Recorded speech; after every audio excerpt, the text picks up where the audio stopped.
Hey, what's going on YouTube? It's Pyromancer here and welcome back to my channel. Hope you're having a wonderful day, morning, evening, afternoon, whatever time it is wherever you are in the world.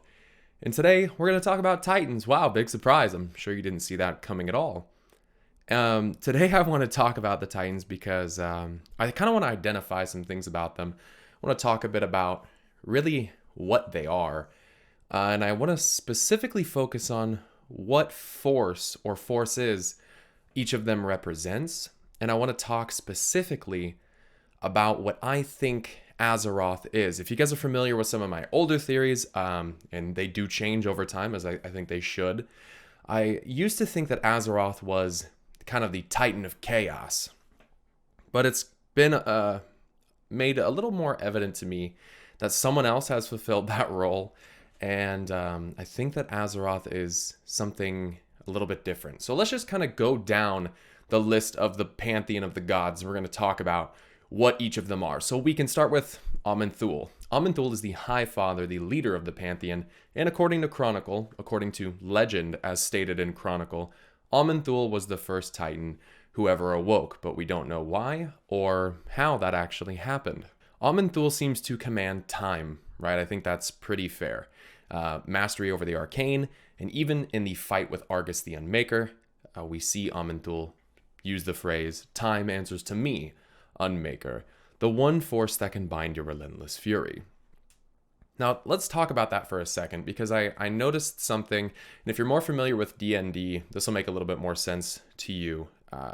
But the Titans don't really seem to have to cast spells, if that makes sense. They kind of just do, right? They don't perform an incantation. They don't do any type of evocation. They don't use any runes or anything. They just execute.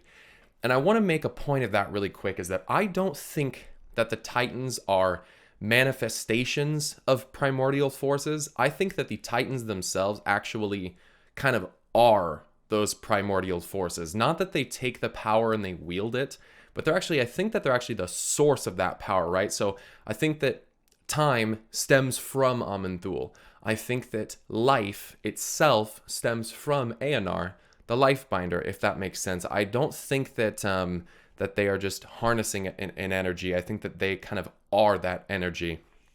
And I think that's a very important distinction to make, because it does sort of suggest that the Titans are kind of the highest level entities. And I think that that's a very fair assumption to make. The reason why I think that's fair is that even if the Void Lords created the old gods, the Void Lords couldn't even directly influence Titans when in their full form. That to me kind of illustrates that the Void Lords must not be as powerful as Titans, or they're at least not corruptive enough to strike against the resilience of Titans. Titans are, they are the cosmos. They are born of, everything. They are born of the cosmos. They are the celestial gods, if you will. So I do think that they are the tippy top of the totem pole. And I just want to kind of throw that out there, because where we're going to go in this video, it's a little interesting. So let's move forward. Eonar is the next one that I think I want to talk about. Eonar, the life binder. She, as I said, is the essence of life. Now, I think that she also has some abilities to manipulate spirit. I think that that's very important to identify. And I personally do think that she and one other individual are actually responsible for crafting the Emerald Dream. Now, that other individual who I think would have helped her to craft this, and yes, I'm well aware of what Chronicle says, talks about Freya doing it. I think that's personally very far-fetched. That's just my opinion. When we're looking at power levels, I don't see Freya being capable of doing that. The Emerald Dream is extraplanar. It seems to be faceted into multiple dimensions. It's very weird, very interesting. So I really don't think that it was Freya. But I think the other individual who helped Eonar to craft the Emerald Dream, I think, was Norgannon, the Dreamweaver, keeper of celestial magics in lore. And if you go back to the RPG lore, it's stated that Norgannon is the greatest keeper of secrets in the universe, which freaks me out because, Titans keeping secrets. Obviously, I get why the gods maybe wouldn't want us to know everything, but I think some of those secrets are pretty huge. But Norgannon, I think, is also very important, because I think Norgannon is more than just a keeper of magics and lore. I think Norgannon is supposed to be representative of space. And what I mean by that is a combination of Aman'thul and Norgannon would make up time and space. I think that given the premise of what celestial means, right? When you look at things like constellars, Algalon, Harboron, the ferryman of the dead that takes you to Helheim, that's actually a constellar if you guys didn't know that. Elegon, right? Norgannon. There's a very clear naming scheme connection going on there, and all of those beings appear in a very astral, celestial form, that blue starry appearance. And it's worth noting that in Chronicle, when Aman'thul first woke up, he immediately called upon the Constellars. So he pretty much instantly had access to this mysterious race. And if they are in any way tied to Norgannon, I think it'd be really cool if Norgannon and Aman'thul were actually like twins, like time and space, like they actually came into being at the same time, woke up at the same time. I think that'd be really cool. So again, we've identified Aman'thul as time in the arcane, which is supposed to be order. Oddly enough, the arcane seems to be very chaotic energy, not terribly orderly, but since it is attuned with time, it seems to flow ever forward, right? That's the premise, the order of time. But it can also be very chaotic. That's important to remember. Eonar, the Lifeminder, again, life and I believe spirit, ties with the world trees, with the spirit world, the Emerald Dream, the wisps and all of that. I think that is very much so something to do with Eonar, right? Life and all of those things. And then again, Norgannon, space, celestial magics, basically raw, sorcery, pure energy manipulation. And again, in Chronicle, it even talks about how he bent the raw energies of the universe to his will in order to shroud the Titan Pantheon to stave off Sargeras' final attack, which saved them, allegedly, right? Okay, let's move on to the next Titans. These are going to be the Shapers, right? So you're going to have Khaz'goroth and you're going to have Golganneth. These are, I believe, supposed to be manifestations, or not manifestations again. They're supposed to be representative of the four elements. Now, Khaz'goroth, I think, would be earth and fire, right? Shaper and forger of worlds. Helps to build the Titan Forge, molds the crust and the mountains of Azeroth and these planets that they go to. The dwarves, for example, venerate Khaz'goroth. They're very, very much inclined to, kind of give praise to that particular Titan because of what the dwarves come from. Khaz'modan is literally named after Khaz'goroth. So these types of things are really important to recognize. And I think Golganneth is water and air. See, Golganneth is the shaper of the skies and the seas, the roiling seas, right? Think about the Argus fight if you guys kind of need a little help thinking about this. Golganneth is actually the one that washes away the corruption. He's the one that grants you the power of the sea and the sky, the fury of the sea and sky. So I think that's very fair to assume, or therein assert rather, that he is a representation of those two particular elements. Now keep in mind, in World of Warcraft, it's stated in Chronicle that spirit, sometimes referred to as the fifth element, is also up there, but for some reason the opposite of spirit, decay, is not. It's not listed as an element. It seems to be its own particular thing, but I do think decay and spirit are very much so intertwined, maybe even equal opposites. And when you think about how decay and spirit could be used to manipulate the elementals, i.e. decay being used to subjugate the elementals and spirit being used to pacify them, I think that it's very important to recognize that spirit and decay don't seem to have a physical elemental manifestation. They might have something that kind of represents them, but there's not like spirit elementals. There's not like decay elementals, right? So I think that that's important to recognize. So those are the shapers, the forgers, and those two in particular, I think, represent the four elements, the four primary elements. Let's move on to Sargeras and Aggramar, right? These are the two warriors of the Pantheon, the fighters, the champions.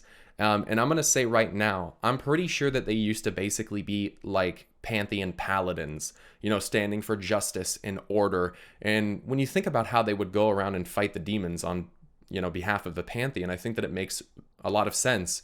I think that if the Pantheon wielded the light, and in my last video, I think I made a pretty good argument that they do. And Aggramar literally shows us that he can in the Argus, the Unmaker fight. I think that it's fair to say that it is pretty damn possible that those two used to actually be some of the most highly connected disciples of the light. I think that whether or not they were paladins or Maybe Sargeras was a warrior and Aggramar was a paladin, something that was learned later. Pretty much how, in a way, how paladins came to be in the actual world of Azeroth, stemming from priests and learning to fight, or being warriors and becoming attuned with the light, or whatever the case may be. It would be interesting to have, maybe Sargeras is a very powerful warrior. Aggramar is more of a paladin. But I think it's very possible that they both also just wielded the light, and they were the paladins for the pantheon. They're avengers and they're justice upholders. Now, I think that's an interesting point that I want to make, is that when you think about what the Titan pantheon is supposed to represent, they're supposed to represent order, right? And hope, and life. And that's all great. But order, I think, is something that we need to focus on for a second here, because order is only obtainable when you have something that enforces the order. Think about the law and order. Well, wait a second. Law? What about retribution paladins? Think about that. Think about the abilities that paladins have. Long arm of the law, execution sentence, judgment. It's almost like the light is meant to represent the law. If that's the case, then I think that it makes perfect sense that if the pantheon was to assert any type of order in the universe, that there must be a law, some force of law that would make that happen. I think it'd be a pretty cool idea, pretty fair idea, to say that that's what Aggramar and that's what Sargeras were. They were the law to the pantheon's order, their rules, the way that they wanted to shape and kind of, govern, if you will, the cosmos, I think is very important. But something happened with Sargeras that is also very important. And that was that Sargeras changed, right? Allegedly. Sargeras used to be a very divine, orderly and noble appearing being, right? With his long, braided beard and his nice shiny pantheon armor before he, apparently turned into a demon. I guess he must have just reforged all of his armor when that happened, because it looks completely different. But I digress. But Sargeras changed, and change is very important, because change in cosmology and in D&D concepts is very much associated with chaos. And Sargeras, leading the Burning Legion, utilizing the Fel and giving this power to his minions, and causing this destruction, causing chaos, Sargeras is more of a manifestation of chaos than any of the other Titans. Right now, like I said at the beginning of the video, I used to think maybe Azeroth was Fel or something, but I think that that's so unique. I don't think that that's actually something that comes from anywhere except from Sargeras and the Burning Legion. That is a power that is specific to them, and it probably doesn't naturally occur in very many places in the entire universe at all. I think that it's something that is magically crafted, the Fel. But I digress once again. Going back to Sargeras, he is flame. He is literally he's flat out physically a suggestion of chaos. He is ever burning. He is trying to change the cosmos. He's trying to assert this order himself. But that is where I want to go next, is what he's doing with the power of death is a very orderly thing. And what I mean by that is, when you think about life is very chaotic, very aggressive, and it can manifest in a bunch of different ways, all the way from night elves to, I don't know, maybe even something like old gods. Life can take all sorts of forms. It can live in the ocean. It can live at the bottom of the ocean. It can be all over the place. It morphs and changes depending on its environment. But death is not so chaotic. Death is a lot more predictable. Death is a lot more consistent. I thank you to Lumino for wording it that way. I love how you worded it. That's one of my mods for my stream. It's very consistent. Death is pretty much always kind of the same. Death just is death. It doesn't take on too many different manifestations. It generally is just kind of the same thing, but life is much more chaotic. Here's the thing, is that Sargeras, as supposed god of chaos, is utilizing death in order to try to fix the cosmos, basically exerting one of the highest levels of order possible. Whereas the Pantheon seems to want to preserve life, preserve these living things, and ideally not let them die, which I think causes, I think it causes disorder. I think it causes pandemonium. I think that there is something fundamentally wrong with what the Pantheon has been doing. Even though it sounds nice, I think that the execution is flawed. But that leads me to Argus. and then we'll talk about Azeroth because they're the last two.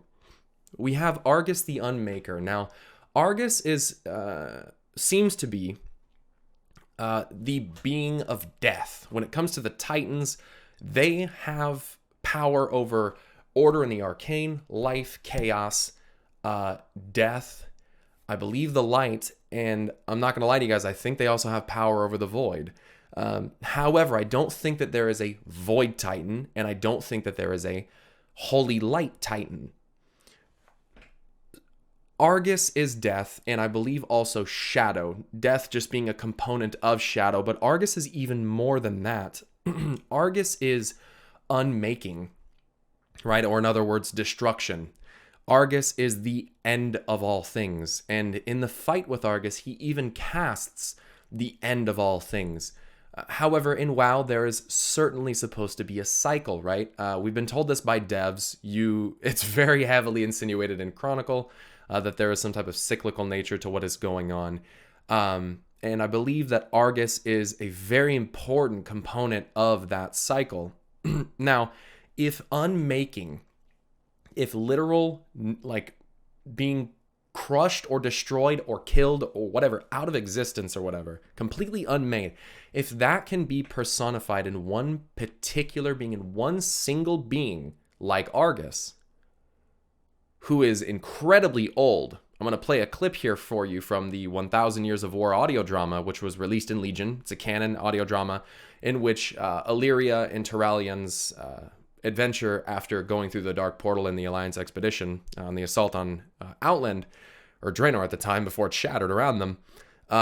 It details that, and there's a part where they go to Argus, and Illyria is able to listen directly to Argus the Unmaker in the planet, and Argus shows Illyria some pretty interesting memories, and you're going to hear that now, and just give it a listen. Illyria forced her mind to see what had been reaching out to them. Deep down in the belly of Argus, there was a creature of astonishing power, imprisoned by the green, corrupting fires of Fel. No, Illyria whispered. this cannot be the Emerald Star. By the light. Turalion breathed. It screamed again. The force of it made them tremble. Illyria could hear noises down in the canyon. Movement, marching. Demons were beginning to stir. The Legion knows something is wrong. She warned. It fought against its bonds, and tremors rippled across the world. Unable to escape, it screamed again. But this time, it tried to communicate. Illyria felt as its raw emotion gave way to something else. Memories.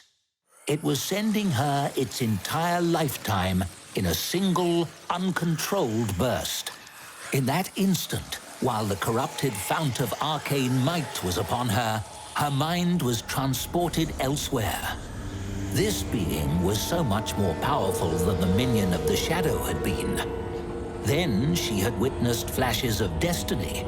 Now she lived a history that surpassed the existence of the universe. Blink. It was energy, spinning out into the cosmos. Blink. It found warmth near a sun, and a world formed around it to protect it as it grew. Blink. Generations of life lived and died upon it. Blink. It was betrayed. It was bound by something powerful. Blink. Pain. Pain. It hurt so much. Its only solace lay within its dream. Blink. They enslaved worlds. They burned worlds. They used its strength to revive their fallen souls. It hurt so much. Blink. They found another. It was much more powerful. They wanted to claim it too. Then they would be unstoppable. Blink. It screamed into the cosmos for help. 2 children answered the call. 2 bright lights. Blink. 2 bright lights from Azeroth. A world that was like Argus. Illyria ripped herself free. Now she was lying on her side. Turalyon was shaking her. Wake up! Illyria, wake up! So as it says, Illyria witnessed memories that were of a lifetime which surpassed the existence of the universe. Argus the Unmaker is incredibly old, and because of how they set it up in the game, I feel that a majority of the player base who gives a shit about any of this stuff thinks that Argus is new, is like a new Titan, but I don't think that's true at all. Argus, if the canon audio drama is correct, which I don't see why it wouldn't be, Argus is super fucking old. Like super old. Death is one of the most ancient forces in general cosmology. Death is very long lasting, and in WoW we've heard the phrase several times that death is eternal. So I'm not sure if that can be applied to Argus himself, if he is eternal and actually has always existed through all the cycles or what. But the whole point that I want to get at is that I think there's something even more ancient than Aman'thul, than Argus, than Sargeras, than any of them. There's one more powerful than all of them. And I believe that that is Azeroth. See, I was saying before that if unmaking and uncreation can be personified in one being like Argus, why can't creation, the raw power of the being of the universe itself, why can't that also come from one being? If Argus is uncreation, is it possible that Azeroth is creation itself? The raw essence of everything, where everything comes from. I've speculated in the past that I think that it's pretty possible that Azeroth is, well, for lack of a better term, the center of the universe. And I do believe that the things that we see in the sky, like our little sun and the moon, obviously they're all orbiting us. I don't think we're moving at all. We're not orbiting anything. I think Azeroth is pretty stationary, and I think that everything kind of came to be outward from her. I think that this is why Azeroth is the most powerful Titan. She has something that none of the other Titans have. The other Titans can shape, they can bend, they can destroy, they can do whatever, but they can't truly make, right? Like, you can take rock and steel and you can make a Titan forged, but can you make a soul and put it in that Titan forge? Can the Titans actually make souls? Where the fuck do souls even come from? Where do they even come from? We don't have an answer for that. Surely that, like, there must be a place that they come from. And if Argus has abilities like Soul Blight, Soul Burst, Soul whatever, all this shit, there's abilities like Demon Hunters have Soul Cleave. I think then, personally, that what makes the most sense to me is that Azeroth is where the souls come from. Now, I don't know why they would have coupled death with uncreation in Argus, right? Like, unmaking and death are kind of together. My only kind of thing that I could go off is just like the idea that death kind of is the unmaking of the universe. Like, it is the end of everything. It's sort of the uncreation, right? And I think that souls and life are connected in a way, but I don't think that creation necessarily constitutes life. I think that they're a little bit different, right? Like, for the cosmos to even be requires creation, but I don't think that it requires life. I think life is something that comes after creation, and I think that in a way death and unmaking kind of are together. They go hand in hand. So that's kind of the way that I justify that idea. She's the most powerful Titan that ever was, ever will be, ever could be, because she has the ability to actually create raw energy like souls. She has the ability to actually give that essence from which everything else comes from. This would suggest that Azeroth is potentially the mother of literally the entire universe. The Titans, everything that is us, everything. I think it all comes from her. And do keep in mind, this kind of fits hand in hand with the naming inspiration for Azeroth. If you guys aren't aware, there was an author who I've spoken about a ton named H.P. Lovecraft, who basically developed the original kind of eldritch horror things that are used to inspire the WoW variants. Like, so he created Yogg-Sothoth, like Yogg-Saron, Azathoth, like Azeroth, and Azathoth in Lovecraft's writing, Lovecraft, Warcraft, was the blind idiot god who dreamed all of the cosmos into existence.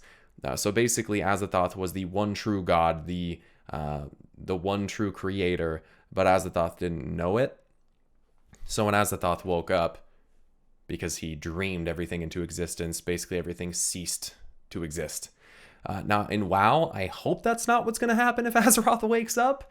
Maybe if Azeroth wakes up, we wake up. You guys should take a look at the flavor text on the heart of Azeroth. Born from the essence of a dying world, the fate of Azeroth will be shared by all her children. So if Azeroth dies, do we die? If she wakes up, do we wake up? Like, what does that even mean? But the whole point is that Azathoth, it fits very well with the Lovecraftian essence of basically dreaming or birthing the whole universe into existence. And I know that in Chronicle, it talks about how the Titan Pantheon found that world and they started shaping it or whatever. But at this point, I honestly, I hate to say this because I know that there's going to be people that just simply don't agree, and that's okay. But I do honestly think that Chronicle is lying to you about the origin story of the universe. Like, I don't think that the way that it has it lined up is true. I think that it's very vague. It doesn't tell us the order in which the Pantheons even woke up. It doesn't tell us about Argus the Unmaker at all. And again, this is simply, that cannot be an accident. I know that some people want to think that, but I'm telling you, it ain't no accident that it's set up like that. I think that Azeroth is basically the yin and Argus is the yang, the beginning and the end. And the pantheon that is, supposed to be comprised of Sargeras, chaos, of life, of Argus, the Unmaker, and death. I think that is supposed to kind of help to dictate the cycle. Argus inevitably ends the cycle, and I think that Azeroth inevitably rebirths and restarts the cycle. And I think at the end of the day, the Pantheon, I think that they are trying to delay or stop that cycle. That is something for another video, but I don't think that they are benevolent. I actually think that there's someone leading the Pantheon who people don't realize is leading the Pantheon. I think that everyone would assume that it's Aman'thul, but I don't think that's the case. And I have some videos coming up on why I believe that. So yeah, just keep an eye out for those. But this is something that I've been wanting to talk about for a long time. I know that there's not a ton of concrete evidence for it, so I tried to find something. And in Before the Storm, there's actually a very, very useful quote that has to do with Sylvanas that I think definitely hints at what Azeroth is. So this is the description of Sylvanas holding Azerite for the first time when she held Gallywix's cane. They don't illustrate this in the game at all, but this is how she reacts. It says, her eyes flew wide and she sucked in a soft gasp of astonishment. Once she had mourned the life denied to her. She had contented herself with the gifts of her undeath, her devastating banshee wail, the freedom from hunger and exhaustion, and the other shackles that tethered mortals. But this sensation dwarfed them both. She felt not merely strong, but mighty, as if her grip could crush a skull, as if a single stride could cover a league and more. Energy coiled inside each muscle, straining like a beast of pure precision and power against a leash. Thoughts raced through her brain. Not simply her usual calculating, cunning, clever thoughts, but shining, frighteningly brilliant ones. Innovative. Creative. She was no longer a dark lady or even a queen. She was a goddess of destruction and creation, and she was stunned that she had never understood how deeply the two were intertwined. Armies, cities, entire cultures. She could raise them, and fell them. Stormwind would be among the first, yielding its people to swell the numbers of her own. She could deal death on a scale that... Sylvanas released the orb as if it had burned her. This will change everything. So, wielding Azerite made Sylvanas feel like a goddess of destruction and creation, and she never understood how closely the two were intertwined. if Argus is the uncreation, the destruction, so to speak, and Sargeras has basically become the destroyer, become death, become the wrath of uncreation, then I think that this could play into the idea, the suggestion of the yin and the yang of Argus and Azeroth, the light and the darkness, the true light and the darkness, not holy light and not void. Argus is not void, and I don't think Azeroth is holy light either. The holy light, go watch my last video if you guys want to know some shit about the holy light, because I'm telling you, the holy light and the void are the fault of the Titan Pantheon. I'm telling you. Well, I'll make more videos about it in the future. Hopefully we can talk more about what I think the Pantheon is doing to Azeroth, and then I think that it will make more sense. But short form, I think the old gods are the fault of the Pantheon, because I think they fucked up, and I think they created some shit that they're not willing to take responsibility for. I think that Eonar is really bad news, and she's doing some very terrible things, and so I can't wait to share that stuff with you guys without spoiling too much. So anyways, this video's gone way too long. Let me know if you guys enjoyed this with a like on the video. If you didn't like it, well, hey, you know what to do.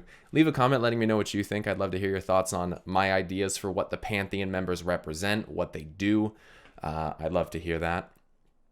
And yeah, that's pretty much it. So check out my Twitch. I've been streaming over there pretty often. And that's pretty much it. I appreciate you guys very much. Stay awesome, and until next time, I'll see you guys later. Peace!